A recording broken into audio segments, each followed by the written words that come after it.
Olá a todos, meu nome é Carlos Monken, eu sou físico, professor e pesquisador da área de ótica quântica. Eu sou também um estudioso da ciência logosófica. E bem-vindos à nossa última aula deste curso. Nas aulas anteriores, nós tratamos de temas interessantes, como a administração da própria vida, o aproveitamento inteligente do tempo e a convivência no ambiente profissional. E hoje nós vamos tratar de como esse campo profissional pode nos servir de meio para alcançarmos as nossas mais altas prerrogativas. E eu vou começar a minha exposição com algumas reflexões básicas sobre a vida.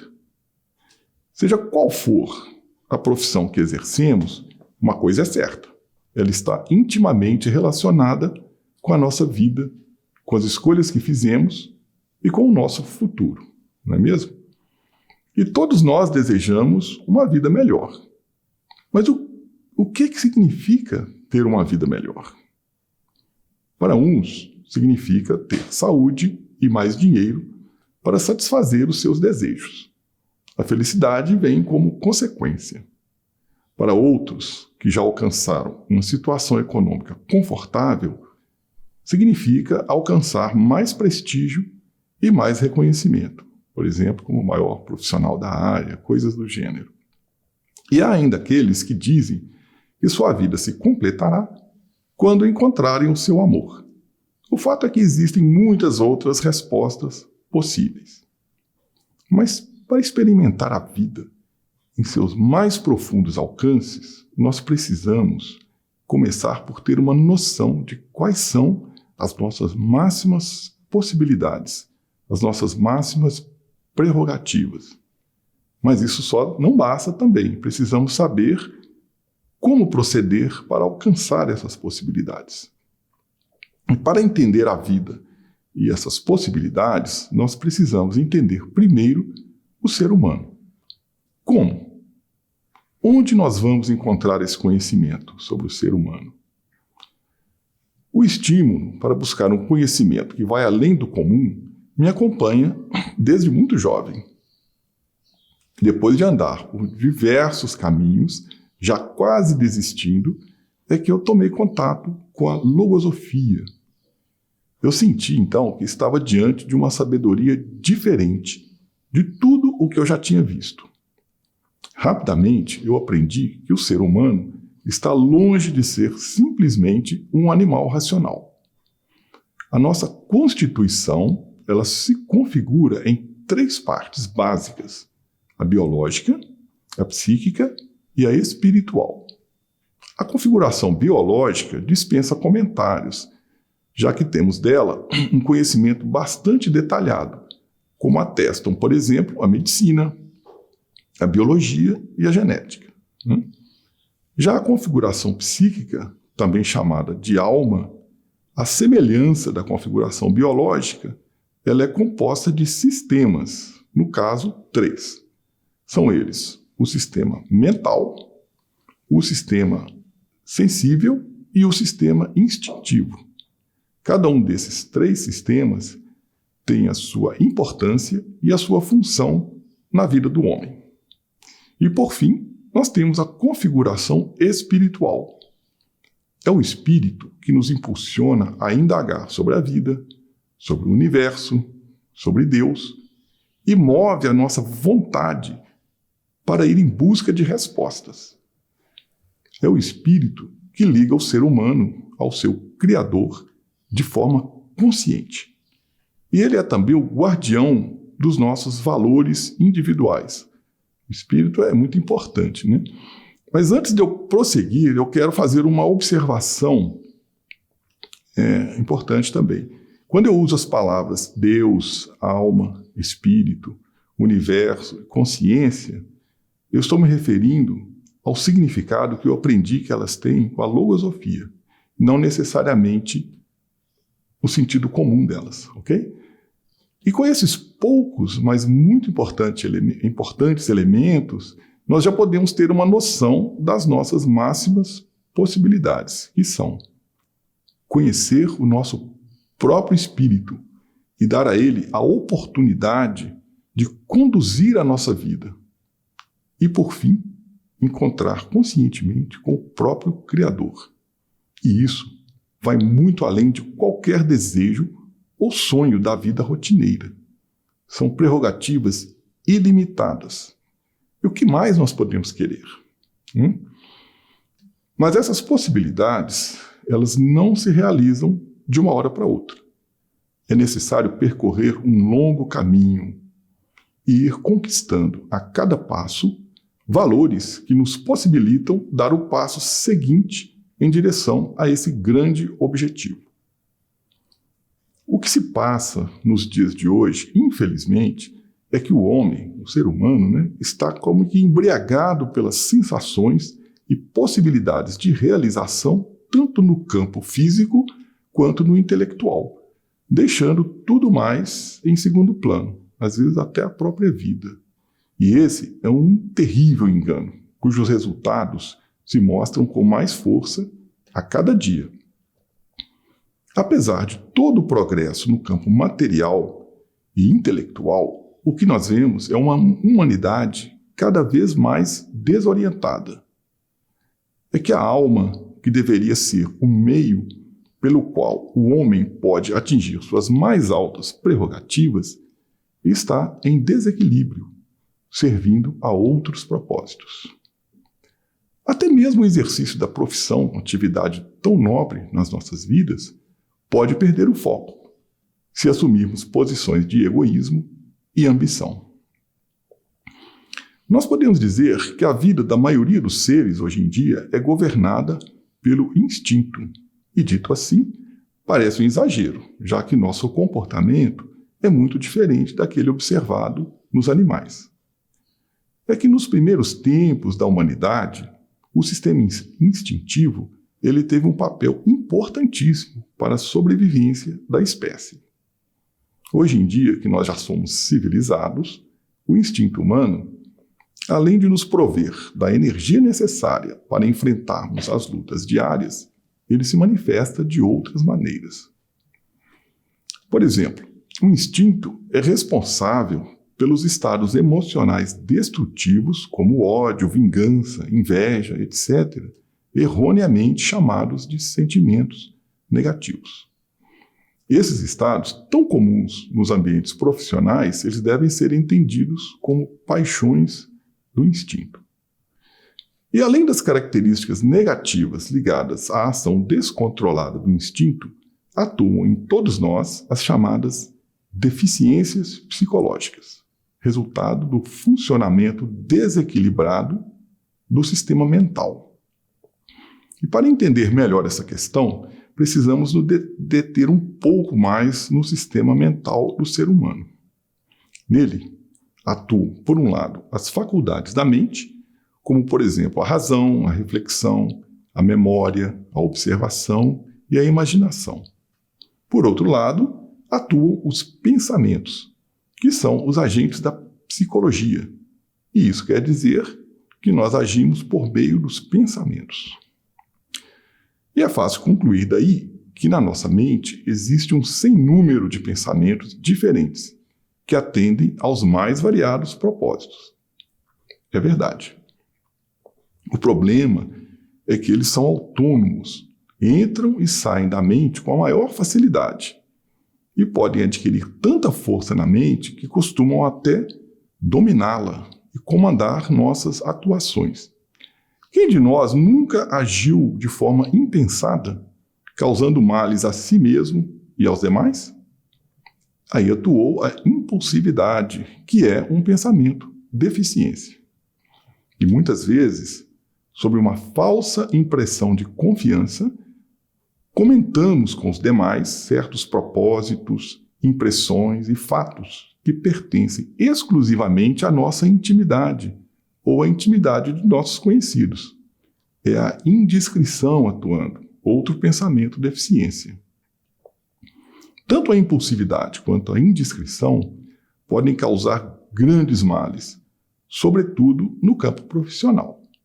A lista é longa e pode ser desanimadora se não tivermos o conhecimento de como superar as nossas próprias condições mentais. Então, nessa brevíssima análise da configuração da psicologia humana, chegamos, por fim, ao sistema sensível, onde atuam a sensibilidade e as faculdades sensíveis. Podemos dizer que é a parte mais delicada da alma, pois é o sistema sensível que regula e equilibra a vida. Sem ele, a nossa natureza física seria composta apenas de mente e instinto. Os resultados seriam assustadores, né? É no sistema sensível que tem origem a moral, que por sua vez sustenta a ética, que são valores imprescindíveis para a vida de relação, incluindo aí o campo profissional. A sensibilidade, isso é fácil de comprovar, ela é capaz de captar verdades muito antes que a mente consiga processar e analisar os fatos que ocorrem constantemente ao nosso redor. É um recurso insubstituível para a vida. As mães que o digam, né? Já os sentimentos são os agentes sensíveis, assim como os pensamentos são os agentes mentais. Todos sabemos que o amor, a gratidão, a amizade e a compaixão, entre outras manifestações, não pertencem ao campo racional. São exemplos de sentimentos. Nós sentimos com o coração e não com a mente. No entanto, até o sistema sensível está sujeito ao mau funcionamento, se não atuar em harmonia com os outros sistemas. Tratemos agora do lado positivo. Ao mesmo tempo que estamos sujeitos ao mau funcionamento dos sistemas que configuram nossa psicologia, todos nós temos também nossos valores.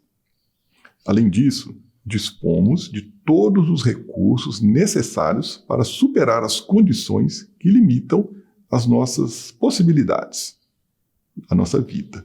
E que recursos são esses? Como ter acesso a eles? A única via possível para isso é o conhecimento de si mesmo e das leis que regem tudo que existe. Esse é o caminho ao qual já me referi, que começa no interno, na mais profunda intimidade de cada um, onde ninguém mais pode ter acesso. Isso é importante.